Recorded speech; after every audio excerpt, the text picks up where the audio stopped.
pamalandong sa pulong sa Dios sa kabungtagon. Sliced bread, dawata ug kana ang pulong sa Ginoo.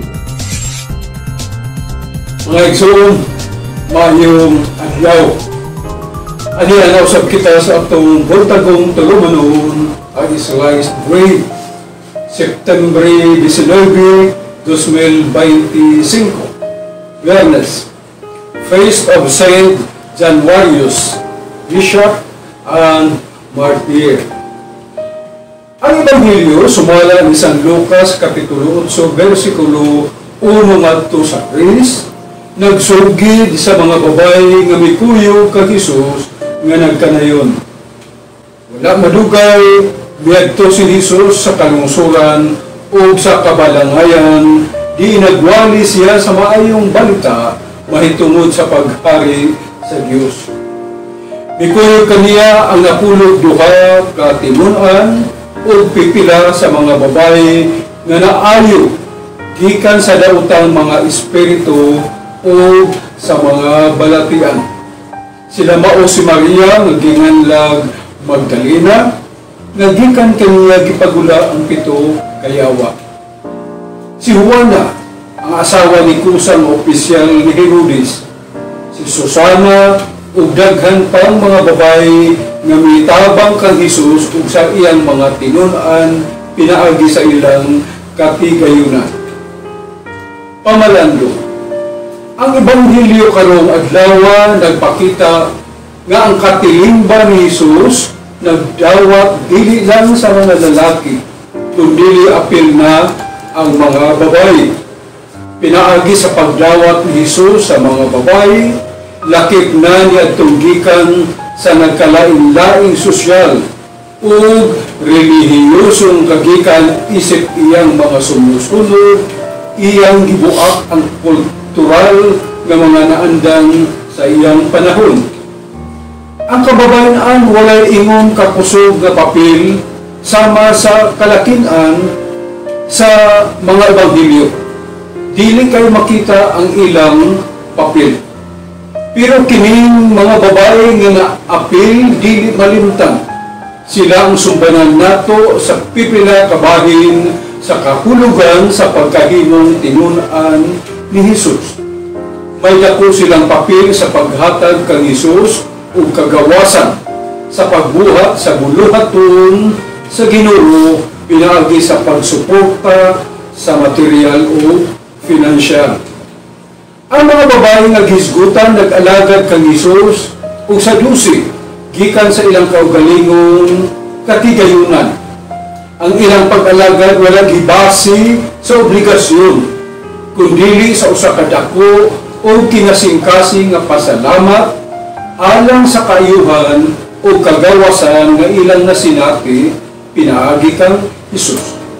Ang mga babae nagsilbi isip usa ka mahimungdanong pundok sa mga tigpaluyo nga nakapaarang-arang kang Hesus o sa 12 ka mga tinun-an sa pagtutok sa ilang pagpangalagad sa pagsangyaw. Dako ang pagbulig sa mga babae nga nagsunod kaniya ug nag-uban sa tibok niya nga ministerya. Kining tanang mga babae nakasinati sila sa milagrosong gahom sa pagpanambal, pagpang-ayo ni Hesus sa ilang kinabuhi.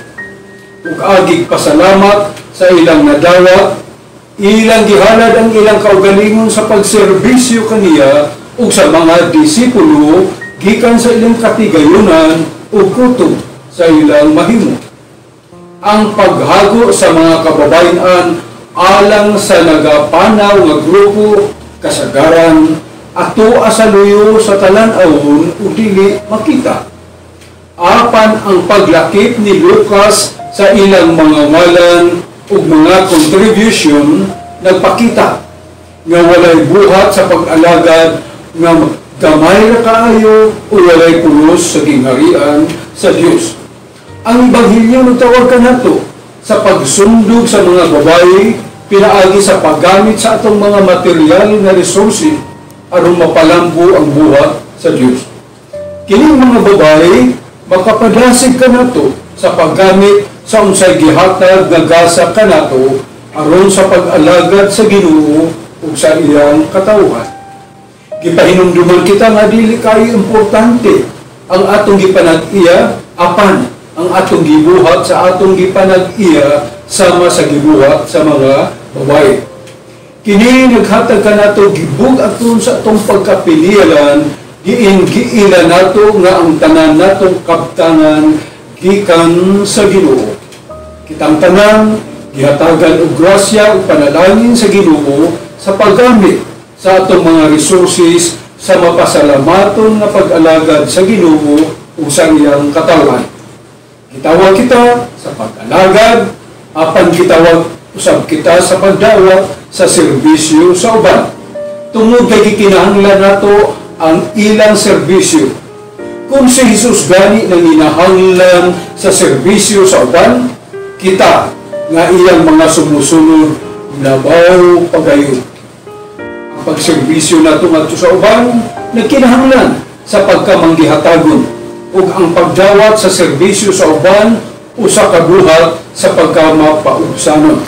Sabto nato nga dili ang tanan mahimo nato ug kana ang mahahatag sa uban nga wala sa atong kaugalingon.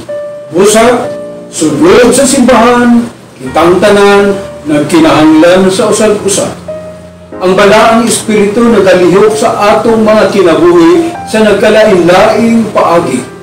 Kitang tanan adunay ikahatag ug madawat. Ang Ebanghelyo nag-awag kanato sa pagdawat sa serbisyo sa Ginoo. Tungod kay kini moabot kanato pinaagi ni atong mga kauban nato sa atong panaw o sa mga tao nga atong mahinagbo sa atong dalan sa kinabuhi. Isip mga sumusunod sa Ginoo, kita kitawag sa pag-alagad sa uban, dinuyugan sa balaang espiritu. Pasalamaton ta sa Ginoo sa daghang paagi nga ang mga babae nagsilbi sa simbahan. Kung wala ang ilang matinud-anong serbisyo, kitang tanan nga naglangkob sa simbahan, mahimong mas kabus kaayo. Kinahanglan buhaton nato ang tanan aron ang atong parokya, ang atong simbahan mahimong sama sa komunidad nga gitigong ni Hesus. Ang karon, ang pagkamanggihatagon sa mga tao mao'y nagpalambo sa atong simbahan aron mulambo ug matuman ang iyang misyon ug sa katapusan. Igsuon, giunsa nimo pagpadayag ang imong Kristohanong pagkamanggihatagon. Di hinalama ako putog, ako si Mario Matugas Mijares, sakop sa Couples for Christ Pastoral Formation Office sa Iligan City, Lanao del Norte. Ay good. Sliced bread, dawata ug kana ang pulong sa Ginoo.